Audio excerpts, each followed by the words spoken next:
म आउनेजेल बाँचिराख है भन्ने वाक्यले चाहिँ सबैको मन छोइराखेको छ। हजुरहरूले यो भिडियो देखिसक्नु भएको छ होला। कस्तो कमेन्ट छ सुन्नुहोस् है। यो आमाको आयु र भाइको सफलताको लागि भगवानसँग प्रार्थना गर्छु। बा-आमालाई विदेश गएको सन्तान सकुशल घर फर्किएला कि नफर्किएला भन्ने चिन्ता, अनि परदेशको सन्तानलाई म फर्किन्जेलसम्म मेरो बा-आमा सकुशल रहलान् कि नरहलान् भन्ने चिन्ता भन्नुभएको छ। आँसु झरेको पत्तै भएन, म आउन्जेल बाँचिराख्नु, हट टचिङ वर्ड भनेर भन्नुभएको छ। यस्तो हालतमा आमालाई नछोडेको भए हुन्थ्यो भाइ भन्नुभएको छ। अब आफ्नो आफ्नो बाध्यता त्यस्तै हो।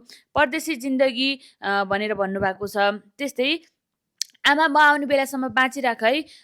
कस्तो मन छोयो यो वाक्यले भनेर भन्नुभएको छ। म आउन्जेल बाँचिराख्नु, हट टचिङ वर्ड भन्ने चाहिँ धेरै कमेन्टहरू रिपिट भइराखेको छ है। त्यस्तै गरेर जुनसुकै होस् तर आज पनि सानो घाउ लाग्दा पहिलो शब्द आमा नै आउँछ भन्नुभएको छ। विदेश जानु छोरा मान्छेको बाध्यता हो। देशमा रोजगार छैन, रोजगार भएर विदेशिनु त पर्दैन थियो भनेर भन्नुभएको छ। म आउँदासम्म बाँचिराख्नु है आमा भनेर भन्नुभएको छ।